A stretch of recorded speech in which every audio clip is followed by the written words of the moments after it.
President Trump has spent the past few days trying to distance himself from his new acting attorney general while also praising him at the same time. Matthew Whitaker was appointed to the job after the president forced former Attorney General Jeff Sessions to resign on Wednesday. Now, Whitaker had been Sessions' chief of staff, and as the nation's top law enforcement official, Whitaker will now oversee the Mueller probe. He has been publicly critical of that investigation in the past. Because of this, Mr. Trump is now facing blowback over his pick. In a tweet Friday, he said he has had no social contact and did not know Whitaker. The president also added Whitaker, quote, is a highly respected former U.S. attorney, and that he feels certain he will make an outstanding acting attorney general. President Trump's appointment of acting attorney general Matthew Whitaker was also a main focus on the Sunday morning shows. Here is a look at some of what you may have missed. I think that he should recuse himself for any review of the investigation because of statements he has made already in the public domain. The appointment of Mr. Whitaker should concern every American, Democrat, Republican, liberal, conservative, who believes in rule of law and justice. He's already prejudged the Mueller situation. His appointment is simply part of an attack on the investigation by Robert Mueller, the special counsel. It's part of a pattern of interference by the president. I think he was appropriately appointed legally. I don't think he has to recuse himself. I am confident the Mueller investigation will be allowed to come to a good, solid conclusion. The president's point is it's not like he's putting a friend in there who he's known for his entire life. He's putting somebody who has been working at the Department of Justice for 13 months now. I think what the president's attempting to do here is to have someone who's already been involved to get the Mueller investigation to its completion and then to turn the page for a new Justice Department afterwards. We need to make sure that we are protecting the integrity of the electorate in Florida, that every vote is counted, and to make sure that we protect this from fraud. I think everyone needs to be vigilant. Every vote needs to be counted.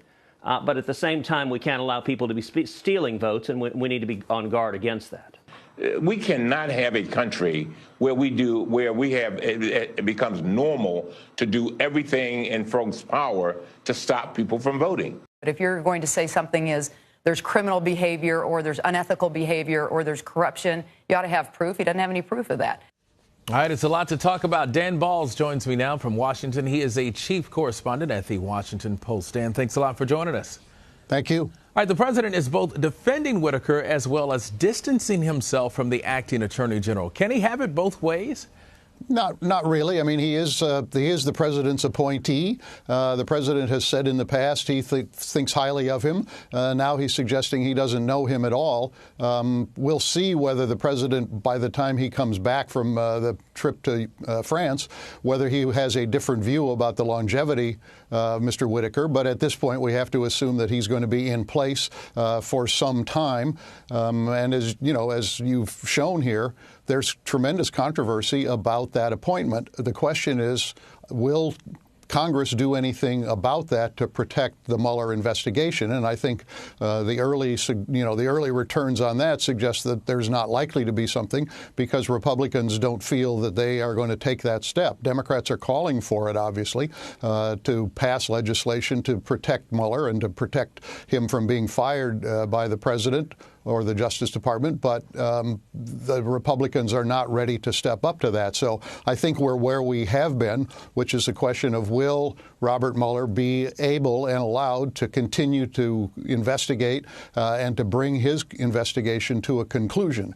Lindsey Graham said on Face the Nation this morning he has confidence that under Whitaker that will be allowed to happen, though he offered no particular backup on that. He didn't say he had talked to Whitaker and Whitaker had given him assurances on that. So, but Senator Graham said he's confident that that will happen. Democrats are highly skeptical. All right, Dan, I want to talk about your recent reporting. You're already looking past the midterms, asking, will House Democrats help or hurt the party's chances of winning in 2020? What's your take there? Well, I think that the issue that's sort of on the table at this point is we're now in a different balance of power in Washington. House Democrats now have power to do things not just legislatively, but to do things in investigative terms. And the question is, how will they handle that? Nancy Pelosi, who is going to try to become Speaker again, and is certainly favored to become the Speaker, has been very careful about the word impeachment. She has said repeatedly that the House should not undertake impeachment for political reasons.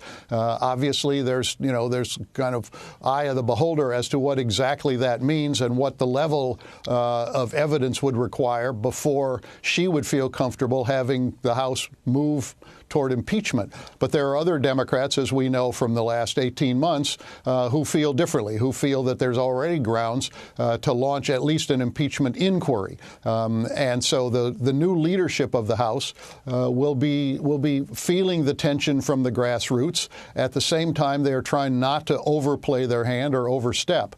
And the point that I was trying to make in the article today is that as various presidential prospective candidates for the Democratic nomination begin to kind of make their way out onto the campaign trail, the focus and really the shaping of this first part of the next cycle will take place in the relationship between the congressional leadership in the House, the Democrats, and the President of the United States. And that will be the way many people begin to form early opinions about the relative balance between those two. You also write House Democrats will have the power to exercise oversight of the administration, which the current Republican majority has failed to do. How do you see this new Congress working with the president, if at all? Is that possible? Well, both sides say it is possible.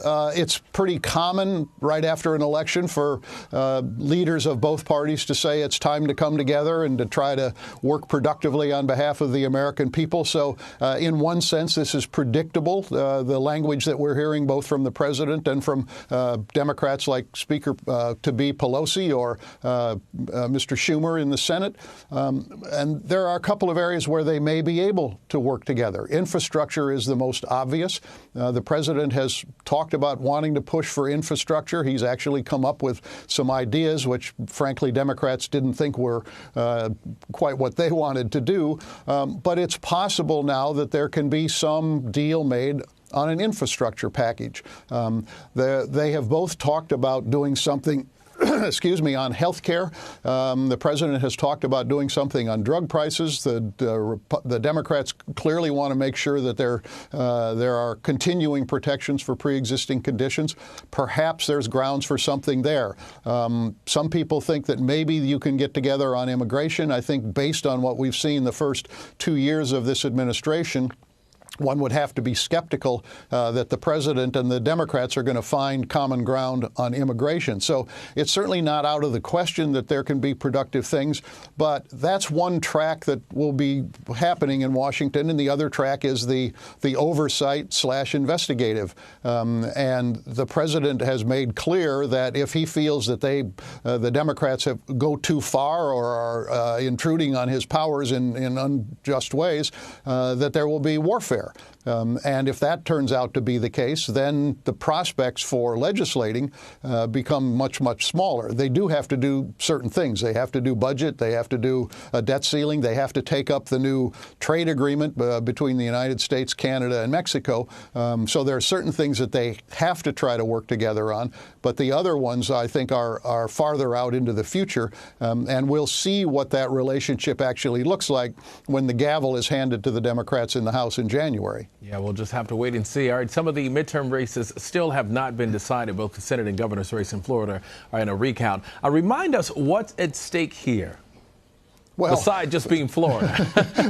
I was going to say it is Florida, and we've been here before. I mean, Florida keeps delivering one close election after another, and we're back in it. I mean, this is an incredibly closely divided state, and it seems not to matter quite what the election is. Florida voters are almost evenly split. It's as somebody recalled from the 2000 recount, it's as if you flipped a coin and it landed on its edge rather than heads or tails. And that seems to be the way Florida goes.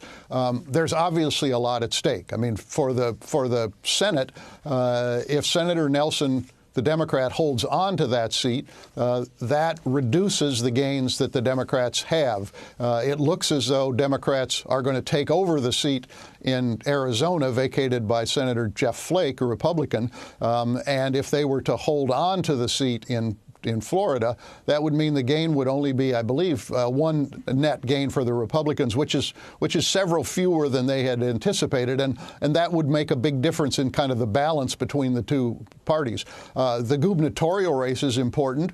Whoever has that gubernatorial office, and at this point, the Republican, Ron DeSantis, has a narrow lead over Andrew Gillum, the Democrat. If DeSantis prevails, that's important going forward, both for policy reasons and for political reasons heading into 2020 in terms of the political apparatus that the governor has at his hands during an election year. So, but Florida is going to be a battleground as we watch the counting and the recounting take place in those two races. But I think everything we know is it is going to continue to be a battleground through 2020 and probably beyond. All right, my man, Dan Balz, thank you. Always good to see you, man. Thank you. Thank you. Take care. All right.